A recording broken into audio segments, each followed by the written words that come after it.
시청자 여러분 안녕하십니까. 오늘의 이슈를 다양한 시각에서 신속 정확하게 전해드리는 OBS 뉴스 오늘입니다.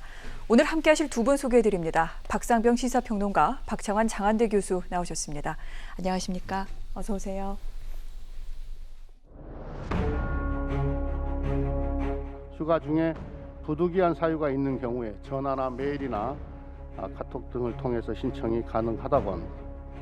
군을 사유화하고 군에서 정치에 개입하고 그랬던 세력들이 이제 그런 것들이 안 되니까 그 세력들이 국회에 와서 공작을 합니다.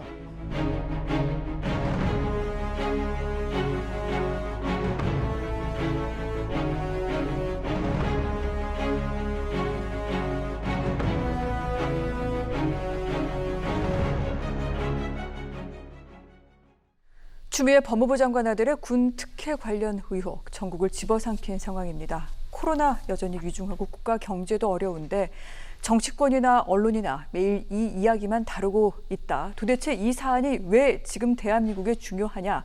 이 문제 어떻게 봐야 될지 알려달라. 이런 시청자분들 많이 계십니다. 두 분 모시고 오늘 이 사안과 관련해 좀 깊이 있게 다뤄보도록 하겠습니다.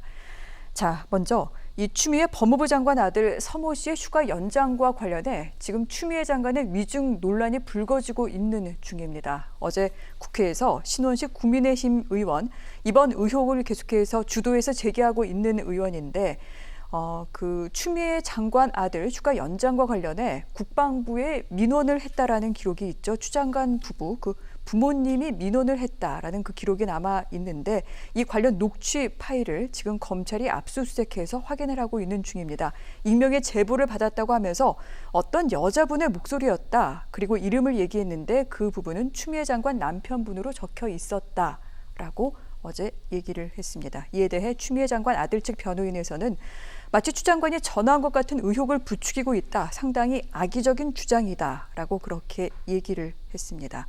자, 아직 검찰에서는 확실한 이야기를 하지 않고 있습니다. 국방부는 이 부분은 확인해 줄 수 없다라고 얘기를 하고 있는데 이런 가운데 신 의원이 이제 익명의 제보라고 하면서 이 같은 내용을 공개했습니다. 이것이 만약에 사실이라면 추미애 장관이 이제까지 본인은 전화한 적이 없다라는 얘기와 좀 상반되는 부분이 있을 수도 있을 것 같습니다. 어떻게 봐야 할지 평론가님 설명을 좀 해주십시오. 네. 재괴의혈, 큰 둑은 개미 구멍 하나로 무너집니다. 네. 큰 둑은 그걸 말했습니다. 큰 둑은 자그마한 개미 구멍 하나가 별거 아닐 수도 있는 거고 그거로 무너지는 겁니다. 동양의 고전입니다. 그게.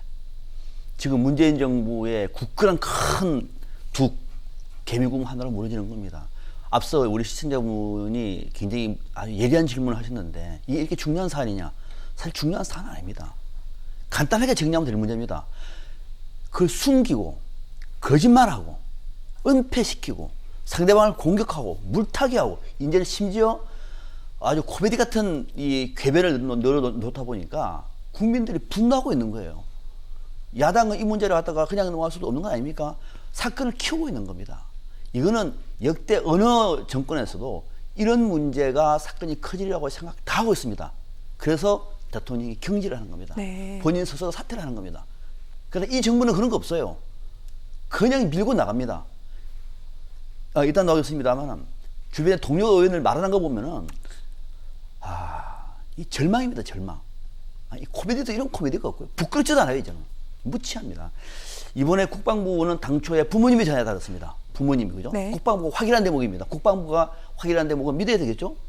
부모님이 전화에 달았습니다. 민원서 전화를 국방부 민원실에 부모님이 전화했다. 저는 그것도 이상해요. 엄마면 엄마고 아빠면 아빠고 부모님이 전화했다는 얘기가 뭔 얘기입니까 그게? 부모님 똑같이 다 같이 저는 아빠고요, 저는 엄마고 그렇게 전화합니까? 그것도 국방부 미스예요. 뭔가를 숨기려고 하는 거예요. 그런데 대체로 국민들이 볼 때는 추미애 장관이 전화했다고 보고 있는 거죠. 왜?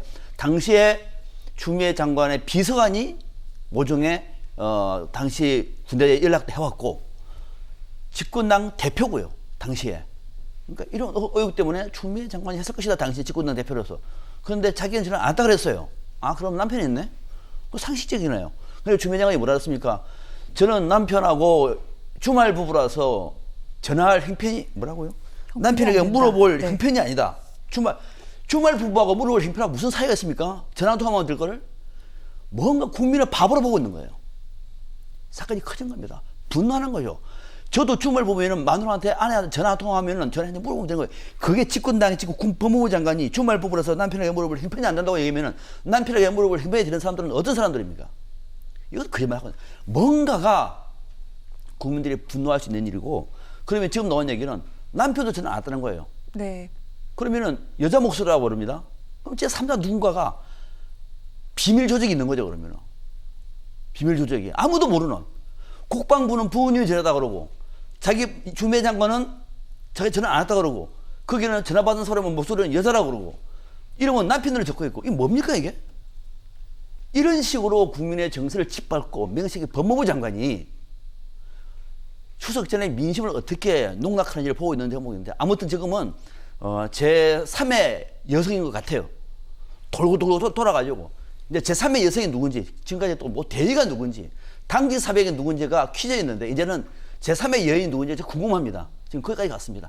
거짓말을 하고 또 그 거짓말을 하면서 국민들의 분노는 정말 하늘을 찌를 것 같습니다. 네. 자, 오늘 추미애 법무부 장관 방금 말씀하신 대로 대정부 질문에 나와서 남편에게 확인해 봤는데 저는 민원을 넣은 바도 없고 남편에게도 민원을 넣은 적이 없다는 것을 확인했다라고 이렇게 밝혔습니다. 즉 부부 모두 민원을 넣지 않았다라고 얘기를 하고 있는 건데, 하지만 신원식 의원의 제보에 따르면 누군가는 전화를 했고 여성의 목소리였고 이름은 남편 추미애 장관 배우자의 이름을 남긴 부분입니다. 이 같은 익명의 제보는 어떻게 봐야 될까요, 교수님? 글쎄 일단 사건 자체가 이번 사건의 애초의 본질은 지금도 여전히 그게 본질이라고 저는 생각하는데, 17년 6월 23일로 끝나는 병가 휴가가 네. 6월 25일 날 당직 사병이 미복귀됐네라고 문제 제기를 하면서 이것이 이제 문제가 된 거지 않습니까? 그러면 즉 개인 휴가를 이때 쓰고 있었다라는 건데, 그 개인 휴가가 6월 23일 이전에 사전 승인된 건지, 아니면 정말로 미복귀가 있었고 이후에 갑자기 대위가 이틀 뒤에 나타나서 그거 휴가 연장된 거야 라고 했는지, 즉 미복귀 휴가 연장이냐 아니냐, 이게 사건의 본질이거든요. 네. 그런데 이 본질은 온데간데 없고, 물론 아직 여전히 이제 수사 중이긴 하지만 전혀 본질과 상관없는 얘기들이 하루에 1000건 넘게 대한민국의 모든 언론을 뒤덮고 있어요. 네. 대한민국이 산으로 가고 있습니다. 아니, 민원실이라고 하는 것은 딴 데 엄한 데 전화하지 말고 민원실에 전화해가지고 궁금한 거 있거나 어려운 거 있으면 전화하라고 만들어 놓은 것이 민원실입니다. 거기에 부모가 전화하는 게 뭐가 문제며, 또 전화 안 했다라고 칼 들고 사람 죽일 듯이 서로가 전화했지 그러고 칼 들고, 전화 안 했지 그러고 칼 들고, 이게 지금 여야의 형국이거든요. 도대체 이거 코미디 아니냐. 물론 수수께끼입니다. 도대체 부모는 안 했다 그러는데 여성의 목소리로 아버지의 이름을 남겼다. 네. 굉장히 수수께끼죠. 좀 이 수수께끼는 풀 필요가 있다고 봅니다. 그럼에도 불구하고 이게 과연 본질이냐. 정말로 어떤 문제가 터졌을 때 국민들이 이 코로나 시국에도 정말로 관심을 갖고 봐야 될 문제라면, 내 자녀가 휴가 미복귀 됐을 때 탈영이라는 엄청난 처벌을 받아요. 그런데 권력자의 자녀라는 이유로 그걸 받지 않은 문제라면 그거는 대한민국이 공분해야 될 문제입니다. 근데 그게 아닌 다른 이런 정말로 사소한 문제들에 대한민국 언론이, 모든 언론이 1000건이 하루에 수천 건의 기사를 내보내면서 다뤄야 될 문제인지, 그렇게 본다면 저는 이건 정말 대한민국이 지금 산으로 가고 있구나, 이런 느낌밖에 안 받는 거죠. 네. 자, 이 녹취 파일을 지금 수사하고 있는 검찰, 추석 전에는 좀 밝힐 수 있도록 하겠다라는 그런 얘기를 한 것으로 전해지고 있는데 기다려보도록 하겠습니다. 또 하나, 이 아들의 군 휴가 관련 특혜 의혹에 어떤 그 열쇠를 쥐고 있는 인물이 있습니다. 저희가 낯선 대위다 이렇게 얘기를 하고 있는 인물인데, 당직 사병이 지난 2017년 6월 25일에 왜 복귀하지 않느냐고 이 아들 서모 씨에게 전화를 하고 난 뒤 20분 정도 있다가 잘 모르는 상급 부대 대위가 와서 이거 휴가자 처리해라 라고 지시했다라고 그렇게 얘기를 한 바가 있습니다. 이 대위는 당시 미 2사단 지역대의 지원 장교였던 A 대위다 이렇게 검찰에서는 밝혔는데, 한편 또 이 대위는 이 추 장관의 의원 보좌관이 직접 전화를 했던 바로 또 그 대위이기도 합니다. 본인이 전화를 받았다라는 그런 진술을 한 것으로 알려져 있기도 한데, 이 부분은 정말 어떻게 봐야 될까요, 교수님? 네, 아까도 말씀드렸지만 본인이 통할 수도 있고요. 또 부모가 통화할 수도 있고요. 네. 뭐 본인에게 부탁을 받은 누군가가 전화 안 될 상황이 안 된다면 전화할 수도 있겠죠. 국방부에서도 특별한 상황이라면, 그러니까 예를 들어 수술 이후에 통증이 너무 심한 상황이라면 뭐 그것을 병가를 연장을 하든 또는 개인 연장을 하든 할 수 있다. 규정상에는 할 수 있게 돼 있다. 이렇게 얘기를 했기 때문에 전화한 것 자체는 문제가 아닙니다. 다만 아까도 말씀드렸지만 전화를 언제 했느냐가 핵심이에요. 즉 6월 23일 복귀를 해서 휴가 연장을 하거나 아니면 6월 23일 휴가가 끝나기 전에 전화를 해서 상황이 이러이러하니 확인해 보시면 알겠지만 휴가를 좀 더 쓸 수 없겠습니까? 또는 이렇게 해주십시오 라고 요청했다면 이건 별 문제가 아닐 수 있습니다. 그런데 정말로 미복귀를 해서 6월 24일, 6월 25일 이틀이나 지난 뒤에 문제가 되니까 네. 부랴부랴 그것이 뭐 누구에 의해서든지 간에 휴가로 처리된 걸로, 소급해서 처리된 걸로 이렇게 했다라면은 이거는 분명히 문제가 있는 거죠. 또 하나, 그 전화가 지휘 라인의 개통에 있었느냐 없었느냐도 중요합니다. 즉 정식으로 23일, 그러니까 24일 되기 전이죠. 휴가 기간 중에 누구를 거쳤든지 간에 그게 뭐 지원 장교일 수도 있고 누구일 수도 있어요. 아는 사람이 있으면 그 사람 통해서 부탁할 수는 있죠. 그것이 불법이 아니라면, 그러면 이게 그 예를 들어 A 대위가 아는 사람이라고 칩시다. 이 아는 사람이 당시에 서 씨의 군생활하고 있는 추 장관 아들인 서 씨의 지휘 계통에게 그것이 얘기가 돼서 승인을 받았다 그러면 그것도 또 다른 문제일 수 있어요. 네. 그런데 그게 아니라 지휘 계통을 무시하고 본부대에 있는 대위가 그거 이틀이나 지났는데 그것도 네. 미복귀된 상태인데 그걸 갖다가 휴가된 걸로 처리해라고 얘기했다면 그거는 지휘 라인도 무시한 거고 또 날짜 서류를 조작한 거니까 이거 자체는 검찰에서 지금 이제 엄중하게 밝혀야 될 상황이고 만약에 검찰에서 미진한 게 있다면 이 부분은 뭐 특검까지도 갈 수 있는 사안이라고 봐요. 근데 문제는 이 A데이라고 하는 사람이 네. 언제 전화를 받았고 그다음에 그 전화 받은 이후에 처리 과정이 서일병의 지휘 계통을 밟았는지 거기에 자신은 전달자 역할만 했는지 네. 아니면 본인이 주도적으로 23일 이후에 전화를 받았고 주도적으로 하고 이후에 이거 여기서 전화 받아서 이거는 뭐 해서 이제 위에다가 압력을 행사했다. 네. 이러면은 이건 문제가 되는 거예요. 그러니까 전화 받은 시기, 처리, 내용 이 부분을 살펴봐야 되는 거지. 뭐 A 대위가 아는 사람이 있으면 저도 부탁할 수 있죠. 만약에 내 아들이 군대에 있는데 휴가 나와서 수술을 했고 아파요. 그러면은 거기 아는 사람한테 이거 좀 잘 처리될 수 있도록 내 아들이 너무 아파하니 휴가를 쓸 수 있는 방법이 없겠냐 좀 알아봐 달라. 이렇게 할 수는 있습니다. 다만 그것이 네. 날짜를 지켰는지 지휘 계통에게 제대로 연결이 된 건지 이 부분을 확인해야 되는 게 좀 검찰이 해야 될 일이라고 봅니다. 그렇군요. 자, 이 부분이 그래서 관건이 될 것 같습니다. 단순 문의였을까요? 아니면 어떤 청탁성 그런 얘기였을까요? 이런 부분까지 검찰이 아울러 밝혀내야 되는 대목이기도 합니다. 또 하나 살펴볼 대목이 있습니다. 추 장관 아들의 몸 상태와 관련된 정치권의 공방입니다. 추미애 법무장관, 자신의 아들 제대로 검사를 받았다면 현역 안 갔을 것이다. 하지만 정치인인 엄마를 위해서 무리해서 현역에 입대했다라고 얘기를 하고 있고 민주당 의원들도 이 부분은 오히려 칭찬해야 된다 이렇게 감싸고 있는 부분입니다. 하지만 어제 서욱 국방부 장관 후보자 같은 경우에 야당 의원들이 이에 대해 질의하자 면제 대상 아닌 것으로 안다. 갈 수 있으니까 갔다고 생각한다라고 얘기를 했습니다. 그리고 오늘 조선일보는 추 장관의 아들 서모 씨 수술 후에 입대하기 전까지 영국 대학에서 유학했는데 동호회 축구 선수로 활동했었다라는 사실을 보도하기도 했습니다. 이 부분 평론가님 어떻게 보십니까? 지금 이 얘기는 추 장관이 전형적으로 사건의 본질을 물타기하는 전략이에요. 지금 우리 논의가 추 장관 아들이 군대 갔느냐 가지 않느냐 따지는 문제가 아닙니다. 네. 군대 가면 갈 수 있는 것이고요. 면제도 할 수 있는 겁니다. 아프면은 지금 그거 따지는 거 아니에요. 문제의 논란은 아들이 복귀할 날짜에 복귀를 안 했습니다. 그래서 당직 사병이 부랴부랴 이틀 뒤에 발견해가지고 전화를 했습니다. 빨리 오라고 택시 타고 오라고. 확인되지 않았습니까? 그러고 난 다음에 낯선 대회가 와가지고 미복귀를 휴가로 바꿨다는 겁니다. 네. 낯선 대회라 그렇습니다. 정상적인 지휘계통이 아니라는 얘기죠. 그분이 누구인지 지금 잘 몰라요. 요 과정에 전화를 하고 안 하고의 문제가 아니라 이 과정에 군대는요 1시간만 늦어도 탈영입니다. 군대는 탈영이에요. 정말로 중대한 사안이 아니면 탈영 아닙니까? 그래서 당직 사병이 전화를 직접 한 겁니다. 택시 타고 빨리 오라고. 그랬는데 안 와도 돼요. 다 처리됐어요. 휴가자로. 왜요? 누군가가 힘을 썼다는 거예요. 근데 일반 국민이라고 얘기하면 어떻게 된 건지 궁금할 텐데 당시에 그러면은 추미애 장관이 뭐였느냐? 정권 교체를 이룬 문재인 정부 초대 당시 집권당 대표였어요. 그 보좌관은 군대도 전한 사람입니다. 그래도 그럼 국민들이 뭐라고 볼까요, 이게? 아, 엄마로서 그냥 아들이 걱정돼가지고 전했구나. 이렇게 볼까요? 민원실에 아무나 전할 수 있다? 무슨 전화를요? 그러니까 이 문제의 핵심은 여기인데 이런 논란이 가다가 부담스러우니까 자기가 숨긴 겁니다. 국방부도 거짓말한 것이고 그 얘기를 하다 보니까 이제 아들이 피해자가 되니까 아들을 영웅으로 만드는 거예요.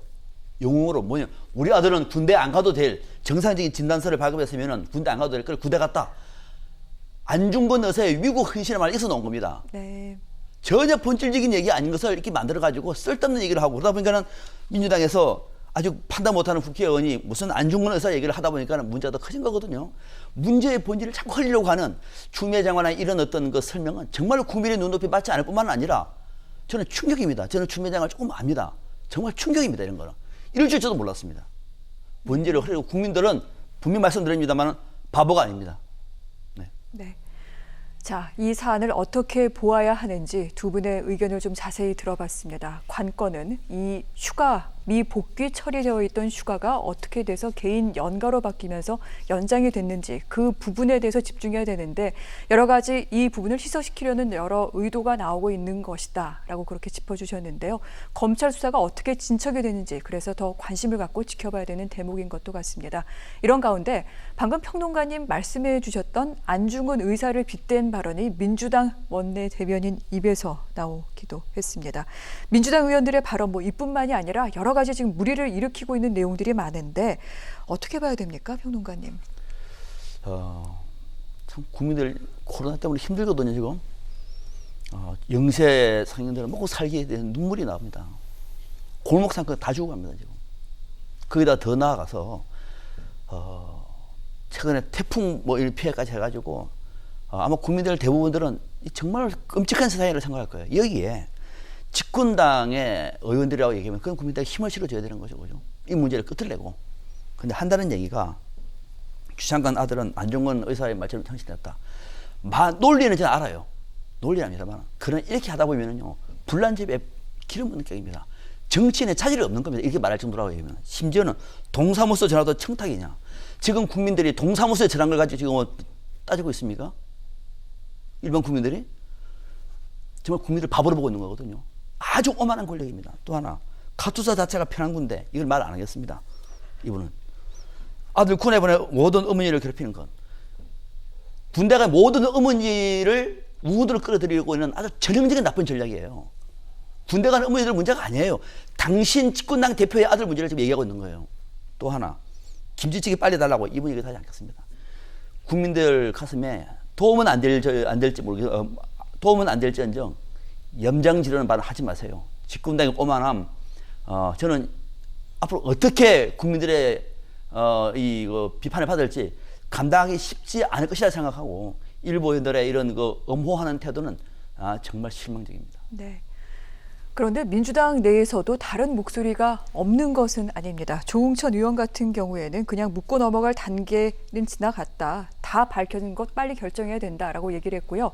박용진 의원 같은 경우에도 어제 라디오 인터뷰에서 이게 불법이냐 아니냐를 그런 볼 문제가 아니라 국민들에게 이런 의문 자체를 좀 불러일으킨 데 대해서 죄송스럽게 생각한다라고 얘기를 했는데 그런데 문제는 이 두 의원에 대해 이 민주당의 강성 지지자들인가요? 굉장히 또 비판을 쏟아내고 있다는 대목이기도 합니다. 교수님, 이 부분도 좀 설명을 해주십시오. 네, 사실 이제 민주당 내에서 이견, 다른 목소리가 나왔을 때 그것이 어떻게 당이 발전적으로 나아가야 되는 어떤 초석이 되는 게 민주주의인데 그게 아니라 다른 이야기를 하면은 마치 해당 행위를 하는 것처럼 적전 분열을 일으키는 것처럼 이런 식으로 얘기하는. 그러니까 지금 민주당이 지난 선거 때 총선에서 원 스피커 전략을 펼쳤거든요. 근데 금태섭 의원이 이제 사법개혁과 관련돼 가지고 다른 목소리를 하니까 그럴 거면은 통합당 가라 이런 식의 이제 일부 지지층의 비아냥이 있었거든요. 그러니까 지금도 비슷한 맥락에서 이게 벌어지고 있어요. 그런데 굉장히 위험한 지금 상황이라고 봅니다. 뭐냐 하면 아까도 말씀하셨지만 이 추 장관 자녀와 관련된 부분들에 대해서 부모는, 그러니까 추 장관은 자녀 문제니까 감성적으로 접근할 수 있고 정말로 잠깐만 이성이 흔들릴 수도 있습니다. 그런데 제3자인 정치인들이 이 부분에 대해서 사실관계를 갖다가 옹호하는 선에서 끝나야지 사실관계를 갖다가 넘어서서 주장을 하는 것, 이런 부분들이 지금 논란을 일으키고 있는 거거든요.